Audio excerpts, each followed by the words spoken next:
చూస్ country delight, live better. ఇప్పుడే country delight యాప్ని download చేసుకోండి.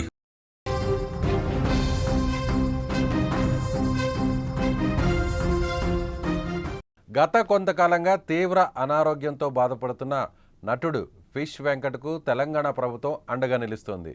ఆర్బీఎం హాస్పిటల్లో కిడ్నీ సమస్యతో బాధపడుతున్న నటుడు ఫిష్ వెంకట్ని ఆదివారం మంత్రి వాకిటి శ్రీహరి పరామర్శించారు. ఆయన ఆరోగ్యంపై ఆరా తీశారు. తక్షణ సాయం కింద కుటుంబ సభ్యులకు మంత్రి ₹1,00,000 అందించి వైద్య ఖర్చులకు వినియోగించాలని సూచించారు. అలాగే సినిమాటోగ్రఫీ మంత్రి కోమటిరెడ్డి వెంకటరెడ్డితో మాట్లాడి ప్రభుత్వ పరంగా ఆదుకుంటామని హామీ ఇచ్చారు మంత్రి. మెరుగైన చికిత్స అందించాలని వైద్యులకు మంత్రి ఆదేశాలు జారీ చేశారు. సినీ ఇండస్ట్రీలో ఎంతో మంది ప్రజలను అలరించిన నటుడు ఫిష్ వెంకట్ అని, తెలంగాణ యాసతో అలరించిన గొప్ప నటుడని కొనియాడారు. త్వరగా కోలుకొని తిరిగి నటన కొనసాగించాలని ఆయన ప్రార్థించారు. వాకిటి శ్రీహరితో పాటు sports chairman Sivasena, fisheries chairman Mettu Sai Kumar, SC corporation chairman Nagarigari Preetham fish వెంకట్ను పరామర్శించారు. సో ఈ మంత్రి నేరుగా వచ్చి ఫిష్ వెంకట్ను పరామర్శించడం ఇప్పుడు ఆ కుటుంబానికి కాస్త ఊరటగానే చెప్పాలి.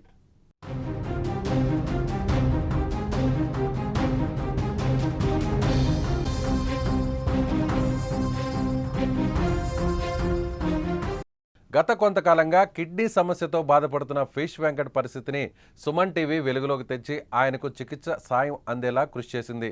అనంతరం ఆయన ఆరోగ్య పరిస్థితి మెరుగుపడగా మళ్లీ ఇటీవల తీవ్ర అనారోగ్యానికి గురయ్యారు. మళ్లీ మరోసారి అతని పరిస్థితిపై వరుస కథనాలను సుమన్ టీవీ ప్రసారం చేసింది. దీంతో పలువురు తోచిన సాయం అందిస్తున్నారు. ఈ క్రమంలోనే సినీ ప్రముఖులు, రాజకీయ నాయకులు ఆయన్ను పరామర్శించి అండగా నిలుస్తున్నారు. ఇప్పుడు తెలంగాణ ప్రభుత్వం అండగా నిలవడం కుటుంబానికి కొండంత ధైర్యాన్ని ఇచ్చినట్లు అనిపించింది. సో ఆయనకు కిడ్నీ మార్చాలని వైద్యులు సూచిస్తున్నారు. గత కొంతకాలంగా ఫిష్ వెంకట్ తీవ్ర అనారోగ్యానికి గురై హాస్పిటల్లో చికిత్స పొందుతున్న విషయం తెలిసిందే. అయితే ఓ సినీ ప్రముఖుడు, అంటే స్టార్ హోదాలో ఉన్నటువంటి ఒక ప్రముఖ వ్యక్తికి సంబంధించిన పిఏ ఫోన్ చేసి దాదాపు ₹50 లక్షల ఫిష్ వెంకట్ కుటుంబానికి ఇస్తున్నట్టుగా ప్రకటించినట్టుగా ఇటీవల కొన్ని రోజుల పాటు వార్తలు హైలైట్ అయ్యాయి. అయితే ఇప్పుడు అదంతా కూడా అబద్ధమని, ఇందులో ఎలాంటి వాస్తవం లేదని ఫిష్ వెంకట్కి సంబంధించిన కుటుంబ సభ్యులు చెప్పారు. అయితే ఇప్పుడు సినీ ఇండస్ట్రీలో ఉన్నటువంటి కొంతమంది ప్రముఖులు ముందుకు వచ్చి ఫిష్ వెంకట్ని ఆదుకుంటారని కూడా అందరూ కూడా ఎదురు చూస్తున్నారు. అయితే ఇప్పుడు తాజాగా ఉన్నటువంటి వాకిటి శ్రీహరి, మంత్రిగా నూతనంగా బాధ్యతలు చేపట్టినటువంటి వాకిటి శ్రీహరి ఇప్పుడు ఫిష్ వెంకట్ని నేరుగా హాస్పిటల్కి వెళ్ళి పరామర్శించడం, ముఖ్యంగా తెలంగాణ యాసతో ప్రత్యేకమైనటువంటి గుర్తింపు తెచ్చుకున్నటువంటి కమెడియన్గా, యాక్టర్గా, ఒక ఇండస్ట్రీలోనే పేరు ప్రఖ్యాతులు ఉన్నటువంటి ఫిష్ వెంకట్కు ఇప్పుడు తీవ్రమైనటువంటి అనారోగ్యం రావడంతో ఆయన పూర్తిగా డయాలసిస్ మీద ఇప్పుడు ట్రీట్మెంట్ పొందుతున్నటువంటి పరిస్థితి. సో ఇప్పుడు కిడ్నీ మార్చాలని, ఎవరైనా డోనర్ వస్తే కిడ్నీ మార్చడానికి కూడా అవకాశం ఉంటుందని వైద్యులు సూచిస్తున్నారు. అయితే ఇప్పుడు మంత్రి నేరుగా వచ్చి కుటుంబానికి అండగా నిలవడం, ప్రస్తుతానికి ₹1,00,000 ఆర్థిక సాయం అందించడంతో పాటుగా రాబోయే రోజుల్లో కూడా అటు సినిమాటోగ్రఫీ మంత్రితో మాట్లాడి ప్రభుత్వం వైపు నుంచి కూడా పూర్తి స్థాయిలో అండగా ఉండేలా ఆర్థిక సహాయం అందేలా కూడా చూస్తామని మంత్రి చెప్పడంతో ఇప్పుడు ఆ కుటుంబానికి కొంత ఓదార్పు దక్కిందని చెప్పాలి.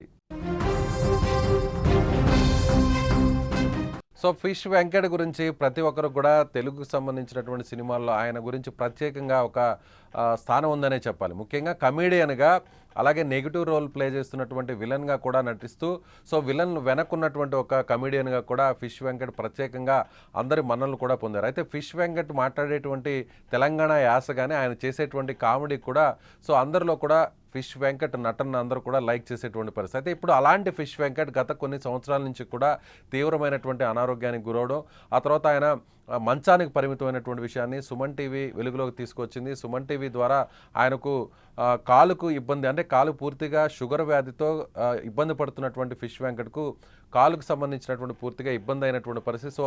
ఆ తర్వాత అంటే సుమన్ టీవీలో ప్రసారమైనటువంటి కథనానికి స్పందించినటువంటి కొంతమంది వ్యక్తులు ముందుకు వచ్చి ఫ్రీగా ట్రీట్మెంట్ ఇవ్వడం, అదేవిధంగా ఫ్రీగా సర్జరీ కూడా చేయించారు. అయితే ఫిష్ వెంకట్ కోలుకుంటున్నారు, తిరిగి మళ్ళీ సినిమాల్లోకి రాబోతున్నారు, సినిమాల్లో నటించబోతున్నారు, మళ్ళీ ఫిష్ వెంకట్ నటనను కూడా అందరూ కూడా ఆస్వాదించబోతున్నాం అనుకునేటువంటి తరుణంలో ఇప్పుడు మళ్ళీ కూడా ఆయన తీవ్రమైనటువంటి అనారోగ్యానికి గురయ్యారు. కిడ్నీ సమస్యతో బాధపడుతున్నటువంటి ఫిష్ వెంకట్ ప్రస్తుతం డయాలసిస్ స్టేజ్లో ఉండడంతో నేరుగా ఇంటి నుంచి ఆయన హాస్పిటల్కి తరలించారు. ఒకానొక దశలో ఫిష్ వెంకట్ వెంటిలేటర్ మీద వెళ్ళి మాట్లాడలేనటువంటి పరిస్థితిలోకి వెళ్ళారు. అయితే సుమన్ టీవీ సంబంధించినటువంటి యాంకర్గా ఉన్న ఎంటర్టైన్మెంట్ సీఈఓగా ఉన్నటువంటి రోషన్ అక్కడికి వెళ్ళారు. ఆ కుటుంబ సభ్యులతో కూడా మాట్లాడారు. సో ఫిష్ వెంకట్ కూడా పూర్తి స్థాయిలో అండగా ఉంటామనేటువంటి హామీని కూడా ఇచ్చారు. అయితే ఫిష్ వెంకట్ ఈ విధంగా మళ్ళీ హాస్పిటల్ పాలయ్యారు. తీవ్రంగా ఆయన అనారోగ్యంతో బాధపడుతున్నారు. పూర్తి స్థాయిలో కిడ్నీలు ఫెయిల్ అయ్యాయి. అదేవిధంగా కిడ్నీని ఖచ్చితంగా మార్చాల్సినటువంటి పరిస్థితి ఏర్పడింది అనేటువంటి విషయాన్ని కూడా సుమన్ టీవీ మళ్ళీ కూడా వెలుగులోకి తీసుకురావడంతో సినీ రంగం కూడా రియాక్ట్ అవుతుందనేటువంటి ఆశాభావాన్ని ఫిష్ వెంకట్ కుటుంబ సభ్యులు భావించారు. అయితే ప్రభాస్ స్టార్ హీరోగా ఉన్నటువంటి ప్రభాస్ పిఏ అనేటువంటి పేరుతో ఒక వ్యక్తి ఫిష్ వెంకట్ కుటుంబ సభ్యులకు ఫోన్ చేసి సో ప్రభాస్ అండగా ఉండబోతున్నారు, ఆ విషయాన్ని మీకు చెప్పబోతున్నారు, ఆయన నేరుగా మాట్లాడాలనుకుంటున్నారు, ముందుగా నా చేత ఫోన్ చేయించారు, మీకు 50 లక్షల రూపాయల ఆర్థిక సాయం కూడా అందే అవకాశం ఉందనేటువంటి ఒక ఫోన్ కాల్ కూడా ఫేక్ ఫోన్ కాల్ వచ్చినట్లుగా ఇటీవల మీడియాలో సోషల్ మీడియాలో వైరల్ అయినటువంటి విషయం తెలిసింది. అయితే ఇదంతా కూడా కేవలం ఫేక్ కాల్. సో ఫిష్ వెంకట్కి సాయం చేయడానికి ఇండస్ట్రీకి సంబంధించి కూడా ప్రస్తుతానికైతే ముందుకు రాలేదు అనేటువంటి ఎవరు కూడా రాలేదు అనే విషయాన్ని ఆ కుటుంబ సభ్యులు కూడా మీడియా ముందుకు వచ్చి చెప్పారు. అయితే ఇప్పుడు తెలంగాణ ప్రభుత్వం ముందుకు రావడం, తెలంగాణ ప్రభుత్వానికి సంబంధించినటువంటి మంత్రి వాకిటి శ్రీహరి కూడా నేరుగా ముందుకు వచ్చి గవర్నమెంట్ వైపు నుంచి కూడా పూర్తి స్థాయిలో సపోర్ట్ ఇస్తామనేటువంటి హామీని కూడా ఇవ్వడంతో ఇప్పుడు ఆ కుటుంబ సభ్యులకు ఓదార్పు దక్కింది. సో చూద్దాం, ఫిష్ వెంకట్కి సంబంధించి కూడా ప్రస్తుతం ఆయన కిడ్నీ ఖచ్చితంగా మార్చాలని వైద్యులు సూచించడంతో డోనర్ల కోసం ఎదురు చూస్తున్నటువంటి పరిస్థితి. సో ఒకవేళ డోనర్ దొరికితే ప్రస్తుతానికి వారి కుటుంబ సభ్యులకు సంబంధించినటువంటి కిడ్నీ ఏది కూడా మ్యాచ్ కావట్లేదని వైద్యులు చెప్తున్నారు. ఒకవేళ మ్యాచ్ అయ్యే విధంగా కూడా డోనర్ దొరికితే సో కిడ్నీ సర్జరీ జరిగి ట్రాన్స్ప్లాంటేషన్ జరిగితే మళ్ళీ కోలుకొని ఫిష్ వెంకట్ తిరిగి సినీ ఇండస్ట్రీలోకి సినీ తెర మీద కనిపించాలని అందరూ కూడా భావిస్తున్నారు. సో మనం కూడా అదే ఆశిద్దాం.